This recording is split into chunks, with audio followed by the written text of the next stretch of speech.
Bonjour et bienvenue sur notre page YouTube Étudier Smart.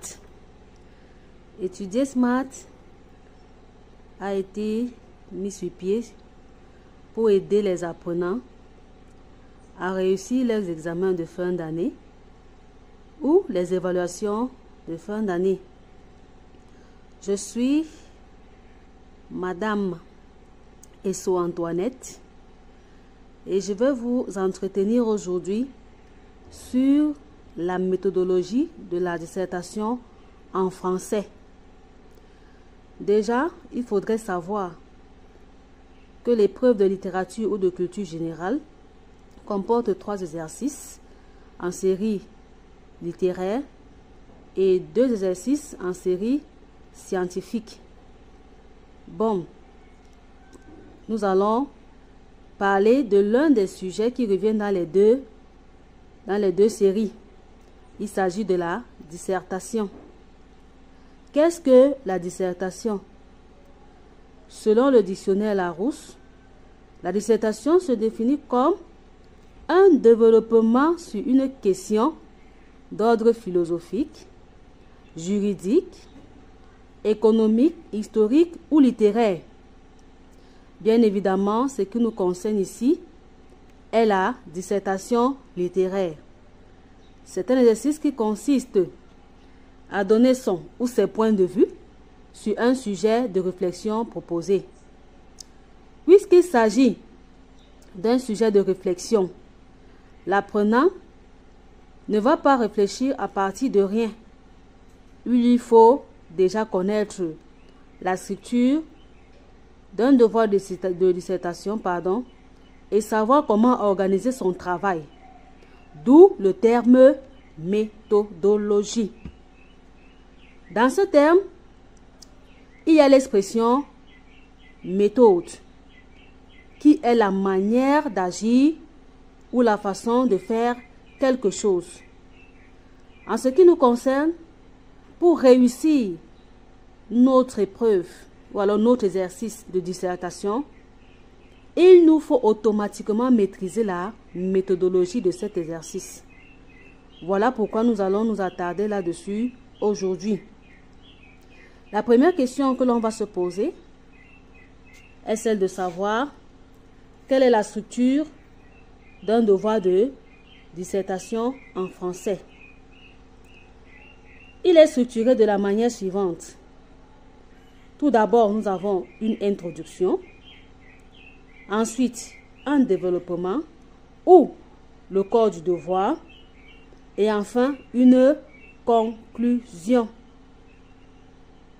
Ainsi, pour réussir chaque partie, il faudra aussi savoir comment les rédiger, connaître les différentes composantes de chaque partie. Pour cela, nous allons commencer par l'introduction, qui est la première partie de notre devoir de dissertation. Déjà, il faut savoir que l'introduction est une partie très délicate parce que c'est à partir de l'introduction que l'on juge si l'apprenant a compris le sujet ou pas. Certains peuvent même seulement corriger l'introduction et la conclusion. Donc, il faut s'attarder là-dessus. Maintenant, quelles sont les différentes parties de l'introduction en français? Elle comporte 3 parties, à savoir l'amener du sujet ou le préambule, la position du problème qui est toujours accompagnée d'une problématique. Enfin, nous avons l'annonce du plan de travail. Ici aussi, nous allons entrer dans chaque élément pour vous expliquer comment est-ce qu'on fait ceci ou cela. Nous allons commencer par l'amener du sujet. Comment amener son sujet? on peut le faire de 3 manières différentes. Nous allons commencer par la première façon de faire, qui peut être la définition du terme clé du sujet. Qu'est-ce que cela signifie? Ça veut dire que lorsqu'on est devant son sujet, on relit son sujet pour connaître le terme clé de ce sujet. Le terme clé en général, c'est ce qui couvre tout le sujet. Cette définition doit avoir un lieu avec l'idée centrale du sujet ou son opposé. Par exemple, si nous avons un sujet comme celui-ci, si la littérature existe, c'est parce que la société est malade. La citation est de Jean-Paul Sartre. On vous demande de discuter cette affirmation. En lisant, nous savons que le terme clé ici, c'est la littérature. Le terme clé peut aussi être appelé le thème développé dans le sujet. On dira donc, pour amener le sujet, on dira, la littérature est l'ensemble des textes écrits pour résoudre les problèmes des hommes. On ne définit pas seulement pour définir, mais on doit définir pour arriver à ce que l'on nous a demandé, c'est-à-dire à l'idée que l'on va développer dans la suite de notre travail. Voilà déjà l'amener du sujet par définition. Nous pouvons aussi amener notre sujet en faisant un constat général du monde littéraire. Ici, on va du général au particulier pour pouvoir toujours, il faut insister là-dessus, pour pouvoir toujours être en mesure de travailler sur ce qu'on nous a donné dans la suite de notre devoir. Nous allons toujours continuer avec le même sujet pour vous faire comprendre les différentes manières d'amener le sujet. Ici, au niveau du constat général du monde de la littérature, nous pouvons dire « Certains penseurs écrivent dans le but de divertir les hommes, de les transporter dans un monde parfait où il n'existe pas de souffrance. D'autres, par contre, le font pour transformer positivement la société, pour parvenir à un monde meilleur. » Voici l'amener du sujet par constat général du monde littéraire. Et lorsqu'on vérifie votre constat général, il faudrait que ce soit vrai, ce soit vérifiable. Voilà la deuxième ou la seconde manière d'amener le sujet.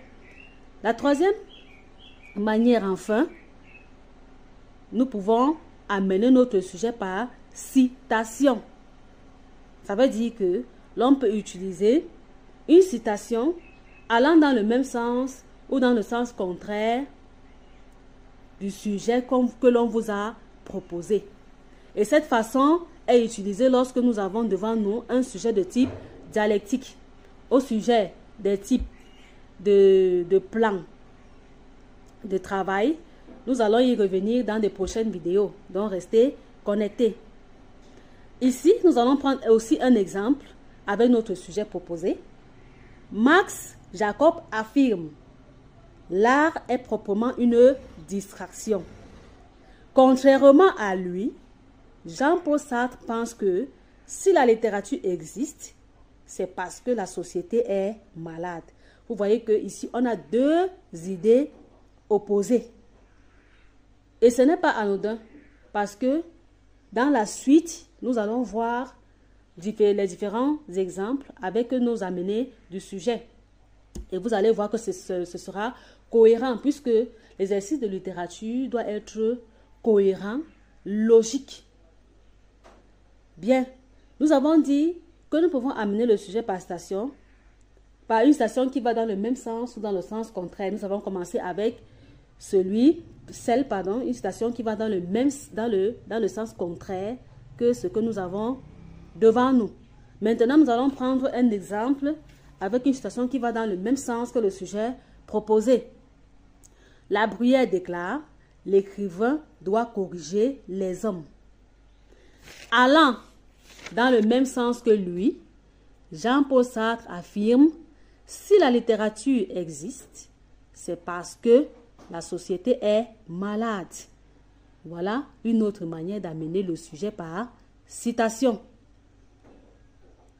Pour résumer, au sujet de l'amener du sujet, nous pouvons dire que pour amener le sujet, on peut procéder par citation de l'élément clé du sujet proposé.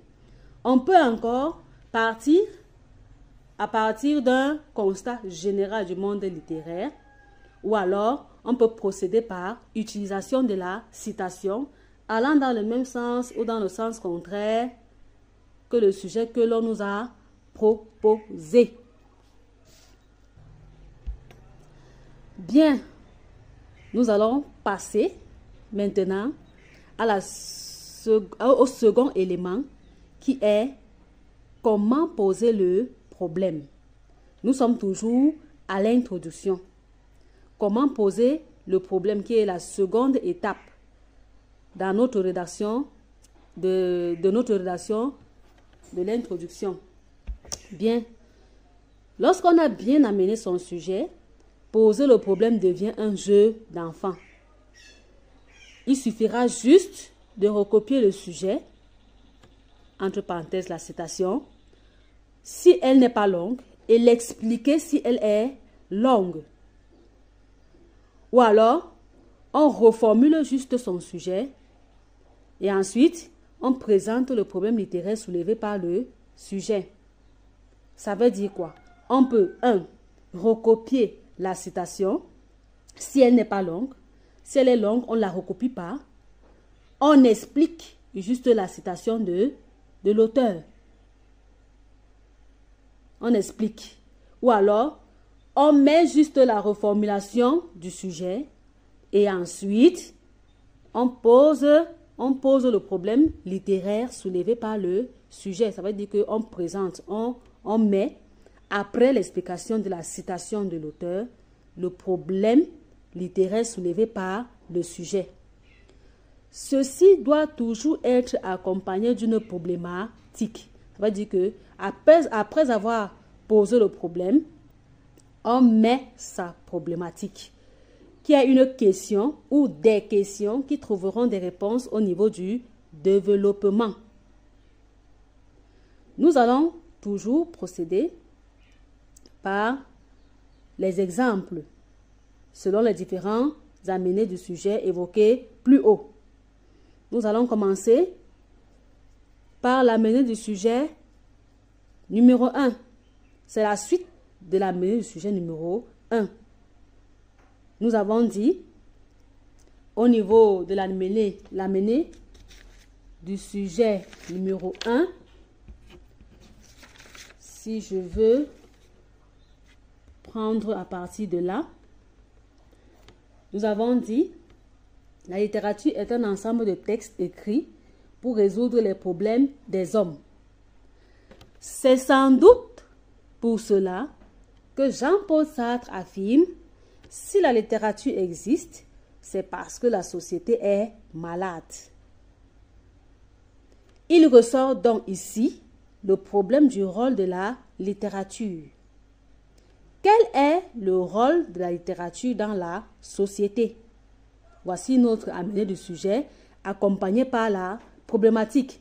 C'est sans doute pour cela que Jean-Paul Sartre affirme, si la littérature existe, c'est parce que la société est malade. Il ressort donc ici le problème du rôle de la littérature. Quel est le rôle de la littérature dans la société? Deuxième exemple, nous avons dit, certains penseurs écrivent dans le but de divertir les hommes, de les transporter dans un monde parfait où il n'existe pas de souffrance. D'autres, par contre, le font pour transformer positivement la société, pour parvenir à un monde meilleur. C'est le cas de Jean-Paul Sartre qui pense que la littérature existe à cause des maux qui minent la société. De ce constat découle le problème du rôle de la littérature. Quel rôle joue la littérature dans la société? Voici notre problème posé, accompagné aussi d'une problématique. Deuxième exemple. Troisième exemple, avec la citation. Nous avions dit que Max Jacob affirme « L'art est proprement une distraction ». Contrairement à lui, Jean-Paul Sartre pense que si la littérature existe, c'est parce que la société est malade. Pour dire que si la littérature a vu le jour, c'est pour résoudre les problèmes de la société. De ces oppositions d'idées ressort le problème du rôle de la littérature. Quel est véritablement le rôle de la littérature dans la société? On a ajouté ici véritablement parce qu'on a opposition d'idées. J'espère que jusqu'ici, ça va. Bien, nous allons passer maintenant à la dernière partie de l'introduction qui est l'annonce du plan de travail. Comment annoncer son plan de travail? Annoncer le plan de travail, c'est montrer le chemin que vous allez suivre afin de répondre à la question posée plus haut. La question posée, c'est la problématique. Ainsi, il faut d'abord comprendre que l'apprenant a l'obligation d'épouser la pensée de l'auteur du sujet proposé et ensuite apporter des limites à cette pensée. Dans notre sujet, l'auteur dit que la littérature est le remède parfait pour guérir les hommes de leurs souffrances. Nous devons d'abord penser comme lui avant de donner notre point de vue sur la question posée.